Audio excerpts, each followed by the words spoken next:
Assalamualaikum Sobat Horor, gimana kabarnya hari ini? Saya berharap kalian selalu sehat, bahagia, dan diberi keberkahan hidup. Dan jangan lupa tetap bersyukur ya. Juga jangan lupa subscribe, comment, and like. Kali ini saya akan membawakan kisah horor yang saya dapatkan dari cerita saudara saya sendiri. Karena permintaan narasumber, nama, tempat, dan semuanya kami samarkan. Bagaimana ceritanya? Langsung kita simak. Hai, aku pria berumur 26 tahun.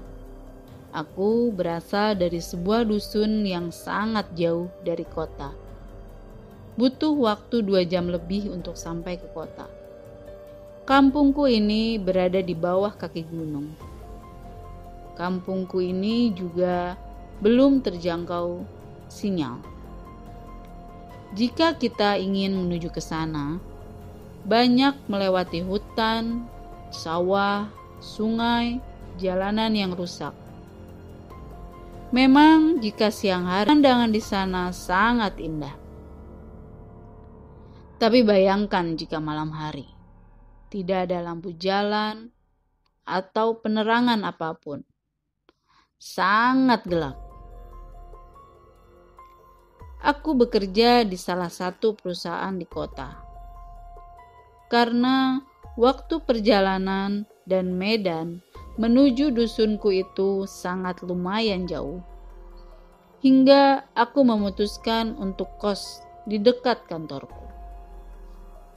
Dan pulang hanya sesekali. Hari itu aku berencana pulang ke kampung.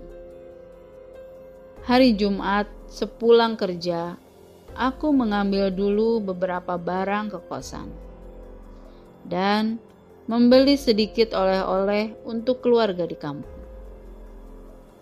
Hingga mulai berangkat dari kota menuju kampung sekitar pukul 9 malam.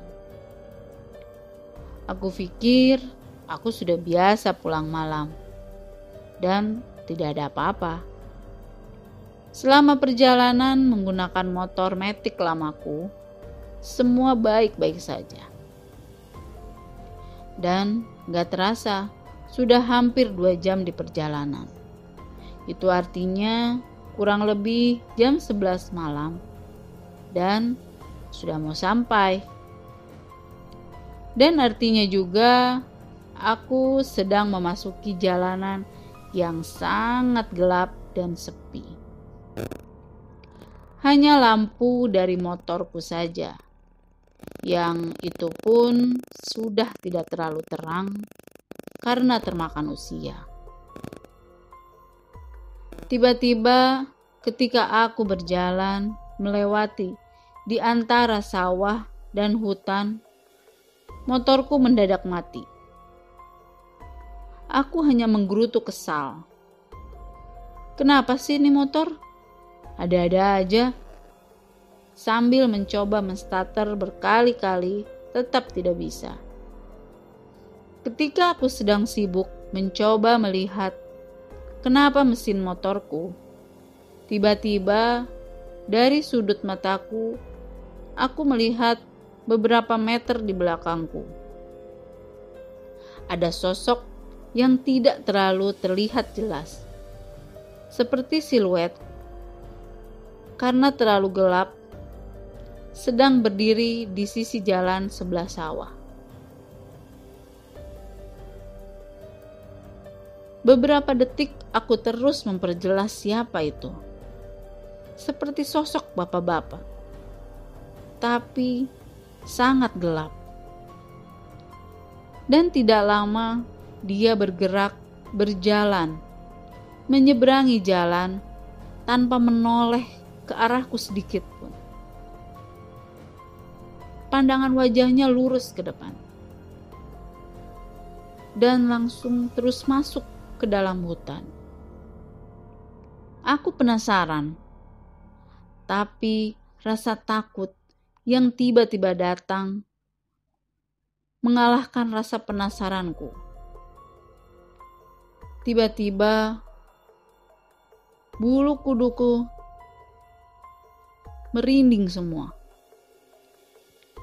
Lalu buru-buru aku mencoba mendorong motorku dengan sekuat tenaga. Yang aku aneh, jika memang itu manusia, dia bisa berjalan tanpa penerangan sedikit pun. Tidak membawa senter atau apapun. Dan untuk apa masuk hutan malam-malam seperti itu? Karena yang ku tahu, di situ tidak ada tempat tinggal atau apapun. Terus, kenapa dia tidak menyapaku jika memang dia orang sekitar? Aneh. Setelah beberapa ratus meter, aku melihat ada warung kecil milik Bi Edah. Yang ku tahu sudah beberapa bulan memang tutup. Menurutku, karena menuju dusunku harus menanjak, dan aku gak mungkin mendorong motorku, hingga akhirnya aku berinisiatif untuk menyimpan motorku di warung Bi Edah. Hingga aku pikir esok hari aku bisa ambil kembali ke sini.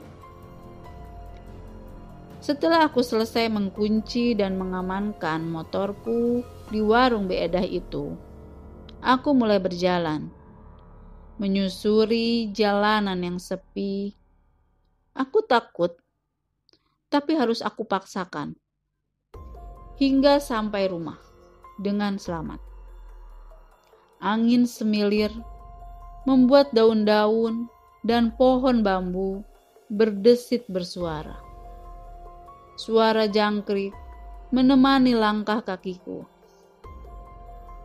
Aku gak bisa terlalu cepat berjalan, karena posisi jalan yang menanjak hingga aku sampai di jalan yang sisinya tanahnya lebih tinggi dari jalan. Dan yang aku tahu, di atas tanah itu adalah pemakaman orang-orang di dusunku. Aku sedikit mempercepat jalanku karena rasa takutku yang bertambah besar. Tapi aku tahu, setelah beberapa puluh meter dari sini, rumah pertama di dusunku sudah terlihat. Tapi karena jalanan yang terasa mencekam, serasa jalan ini jauh sekali. Tiba-tiba dari belakang, sambil aku masih terus berjalan, ada yang menegurku. "Ah, bareng ya?" Astagfirullah. Dengan sedikit teriak, aku kaget sekali. "Maaf, kaget ya. Bareng ya jalannya." Begitu dia meneruskan kata-katanya. Setelah aku lihat wajahnya, akhirnya aku lega. Oh, ternyata tetangga aku Mang Jumni. Hayu Mang, bareng. Untung ada Mang Jumni, jadi saya ada teman. Selama perjalanan, kami mengobrol sedikit. Dia bilang, katanya dia baru saja pulang dari kebun. Aneh, kok malam-malam, dalam hatiku. Tapi aku gak mau terlalu bertanya. Dia juga hanya bertanya, baru pulang kerja ya? Ya saya jawab, iya Mang. Ini baru pulang. Akhirnya, tidak lama dari situ, alhamdulillah, aku sampai di dusunku. Tapi Mang Jumni ini berpamitan duluan. Katanya mau ada urusan dulu ke situ. Sambil menunjuk salah satu rumah. Padahal rumahnya bukan di situ dan belum terlewati. Harusnya rumah aku dulu, baru rumah dia. Karena hanya berbeda beberapa rumah saja dari rumahku. Tapi aku gak banyak tanya. Sudah ditemani saja, aku sudah bersyukur. Dan setelah Mang Jumni pamit, aku terus berjalan.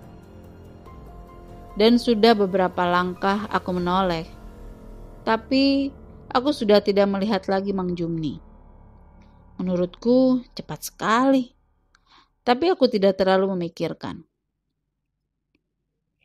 Hingga ketika aku sampai di depan rumahku, aku melihat ada sedikit keramaian di depan rumah Mang Jumni. Ada kursi-kursi di halamannya. Aku gak terlalu kepo. Ya sudah, aku masuk dan ketemu orang tua dan keluargaku. Karena lelah, aku langsung bersih-bersih dan tidur. Keesokan harinya, aku mulai bercerita kepada ibuku tentang perjalananku semalam. Dan motor yang harus aku ambil, juga pertemuanku dengan Mang Jumni. Tiba-tiba ibuku tersentak. Apa? Kamu bilang ketemu Mang Jumni? Iya Bu, semalam aku bareng jalan sama dia. Dari pas wilayah di bawah makam itu loh Bu. Ibu langsung terlihat pucat dan kaget. Aku jelas aneh. Emang kenapa sih Bu?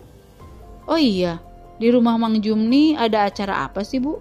Kok banyak kursi? Aku masih tetap bertanya. Lalu ibu menjawab